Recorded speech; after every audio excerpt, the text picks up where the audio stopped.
Good day mga ka-foodies, Tuesday, Thursday, welcome back to my channel. It's a beautiful day today and I have a very special day for you. It's our 10-year anniversary, so come join us. Let's go. Intro.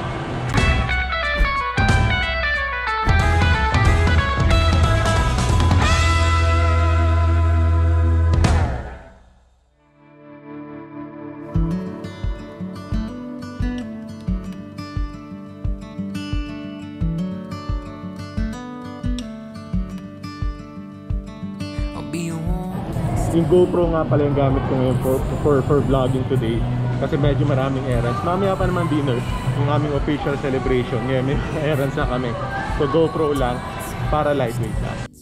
For lunch, we're eating at Mesa. For our lunch, we have crispy beef tadyang, salted and spicy na white shrimp, and our favorite here, baby squid in olive oil. Siya daw, try niya lang na mag half cup price lang. Sana maano niya, magawa niya para sa akin yung kalahati niya.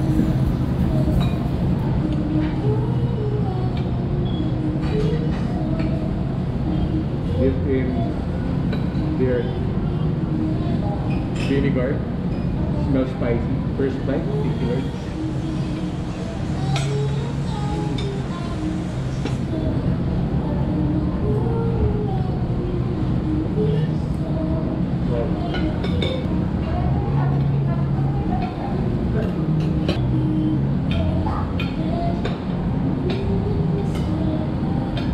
You really have to get the baby squid in olive oil. Napaka-clean tasting, napaka-flavorful.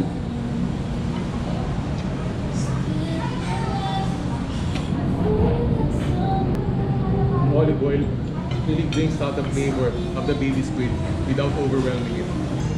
At yung kanilang white shrimp in salted and spicy.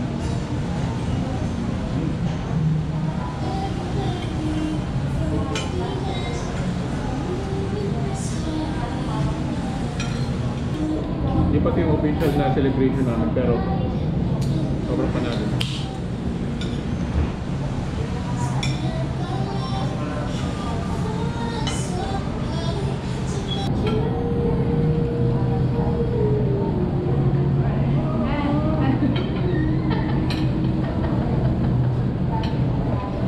Nakatakawan. Napatingin kasi ako sa iyo eh, kaya ano eh, na-distract ako eh. Napatingin kasi ako sa kanya, kaya medyo na-distract ako. 10 years since we got married and nadi-distract pa rin ako sa beauty niya.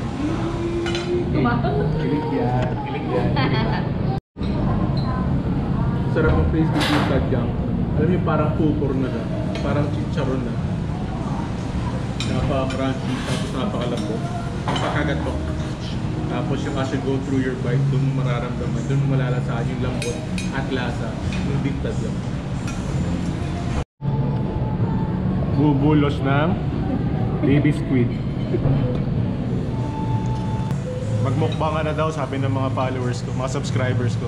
Ayaw mo niya ako. Ayan. Yan na lang, taste test. Bakit nakaka... Ano ba, bobo? Tsaka ba't mo pinocus yung pinakita mo na para ako lang nakaupos niyan?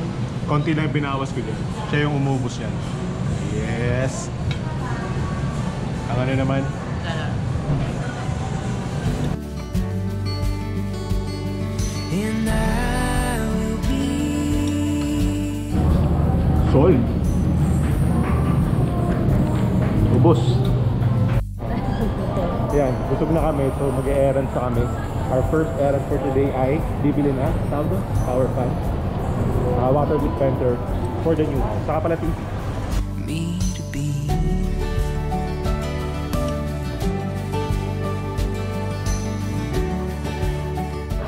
Ito yung napupusuan niya na TV.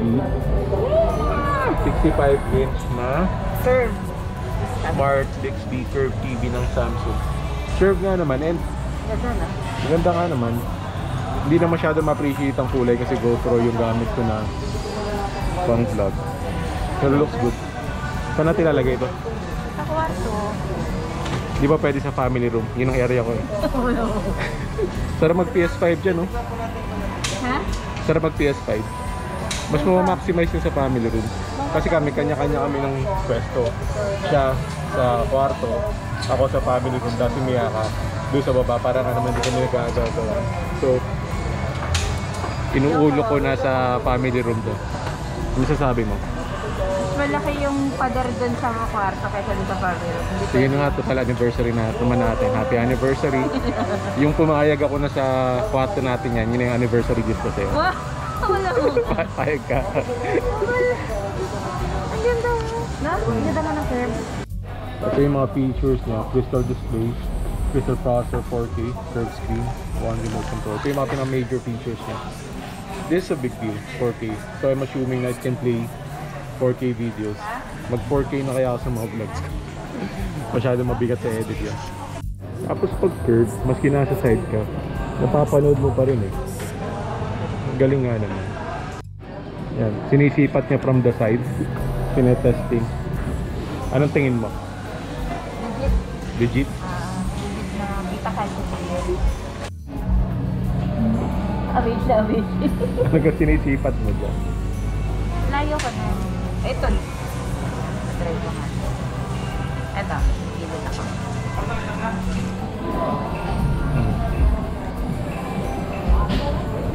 Legit, legit. Ito parang kita mo. Yun, merong stop. Ay! Tuwan-tuwa eh. Hindi, kasi namin ko.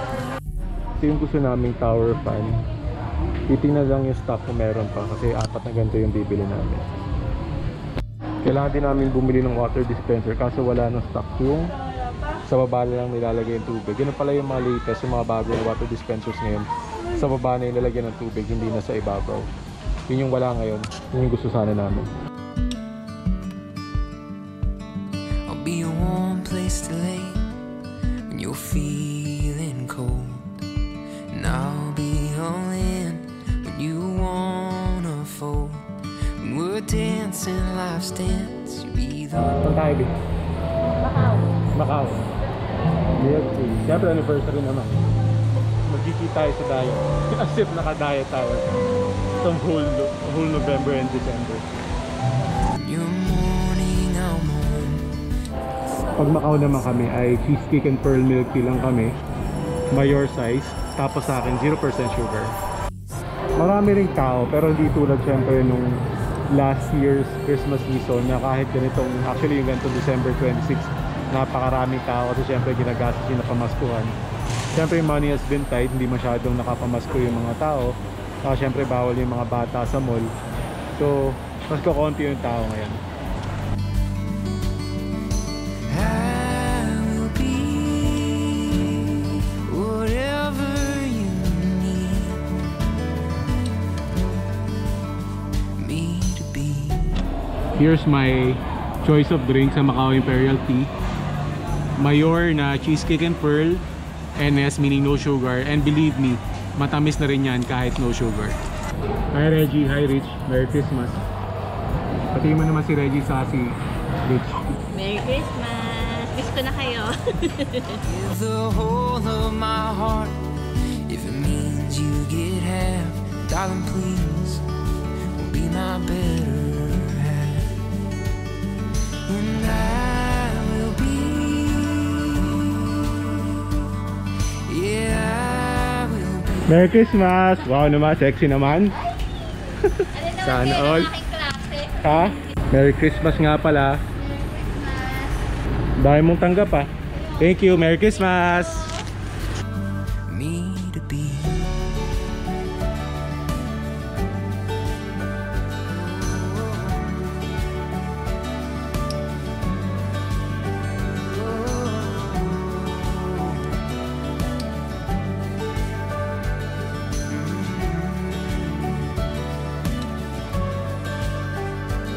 On our wedding day, when you're pregnant and afraid, when that baby graduates and moves too far away, when our parents Okay, we're here at Lucia's Cafe and it's beautiful. This GoPro will do it justice. So palit tayo ng camera. This is Lucia's Cafe. Located lang siya, malapit lang siya sa SNR. So there's SNR. Tapos ito yung road going to Balete, Star Tollway. Dito lang siya. Okay, one look at Lucia's Cafe and you already know that they're going for the homey appeal. Kaya naman very popular siya with intimate celebrations like intimate weddings. So we can't wait to have our intimate celebration here at Lucia's Cafe. Okay, this is Lucia's. So it's like one of those homes na napapanood natin sa mga movies na mga vacation homes, mga ganun. So high ceiling, well ventilated, well thought out yung interiors, nice use of lights. So sa ambience pa lang, panalo na.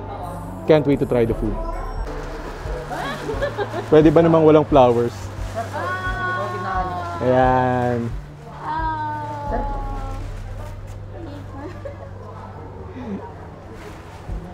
Ayan.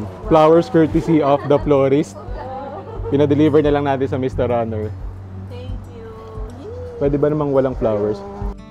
I'll be a warm place to lay when you're feeling cold.